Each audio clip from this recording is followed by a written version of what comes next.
on BBC Radio Leeds. 23 minutes after 8.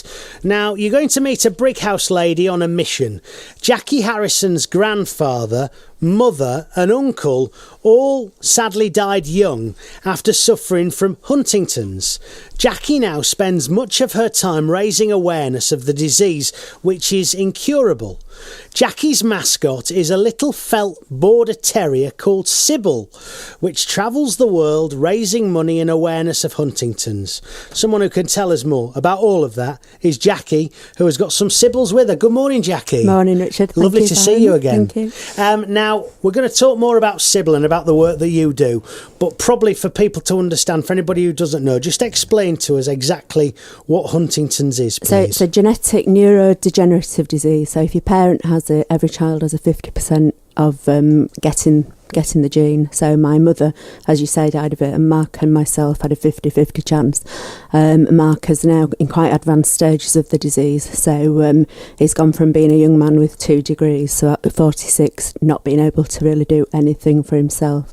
He's deteriorating quite rapidly, so I care full time. There's somebody at home with him now, my partner, but he needs help with washing, with dressing, with feeding, with absolutely everything. And like I say, he's 46.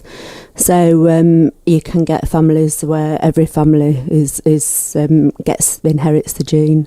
Some families it may be one brother and 3 sisters escape. In our case, my mother lost her husband, both her children, and now a grandson, Mark. I took the test quite recently. BBC Radio 4 followed me throughout the process. I tested negative. So I've escaped the gene, but you sort of don't escape the disease, really. No. And that you're watching your brother, you've lost your mother at the age of 12, and so there's a lot of research going on, but it's still pretty horrific. Watching young people lose pretty much everything with it, and so it's a kind of loss as what to do against the disease. I'm not a scientist or a medical person or a researcher, but I fight a bit, and I talk a lot.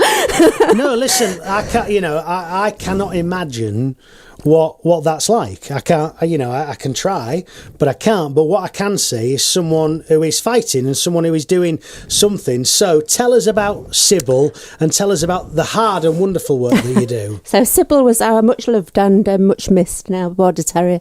We got probably when Mark started with the disease. So it shows, you look back and you think you've been caring for 15 years. We lost her at 14 and a half, about 18 months ago.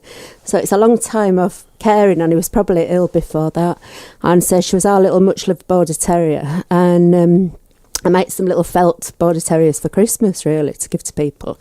And my friend's father said, "Oh, that's lovely. I'd like one. I'll give you some money." That's kind of a German of an idea. So I made a few and decided to run a project called Sybil on Tour. And I've brought you one. Thank you. These Sybils travel all over the world. I've made probably about 3,000, and I'm making about another 500, like the one 3,000? Probably, yeah. Crikey. And I've got a few hundred here. I might get a photo with them afterwards at Radio Leeds. Yeah. There's a couple of, these are Huntington's Disease Youth Association ones, and we're asking for people to pledge or sponsor and name them. So people are naming them, and that's raised about 2,500 so far. And those will go up to a conference in Glasgow next year and be given to young people from Huntington's disease families at the conference, and then they can take them home with them and travel the world. There's a little Welsh Sybil at the moment who's trekking to Everest Base Camp. So I've got a couple of lovely photos from them from Everest Base Camp. And it's just something to do in the face of not being able to do anything, and it sort of engages people, involves people, and keeps me. I guess it's sort of sewing is a mindfulness. I don't have any talent for sewing, as you can see by the loose threads, but they've kind of captured people's attention, and it raises awareness. We had a virtual picnic at the weekend, and probably about 100 or so virtual picnics from all over the world featuring Sybil on Tour. People tweet pictures, don't they? They tweet pictures. #Hounds for Huntington's. Oh, #Sybil on Tour. Yeah, and it's on Facebook, so you can follow her adventures there, or get in touch if you'd like to name one. We've got all sorts of names. Some people have named them after family members who've been lost to Huntington's. So somebody's wife has been named. A friend in France has named one after her three. Two nieces, a niece and two nephews. So it's a kind of circular thing. They're made from somebody in a Huntington's disease family. A lot of them are named by people from Huntington's disease families, and they'll go to the conference to a new Huntington's disease family. So it's kind of hopefully you're connected by the disease, but hopefully something more than the disease. Like I'm saying, I can't imagine. You can, and the other people, it's. I think what you do is wonderful, Jack. I know I've met you before, and I've got a Sybil at home, which is on a key ring. Have I sent you one before? I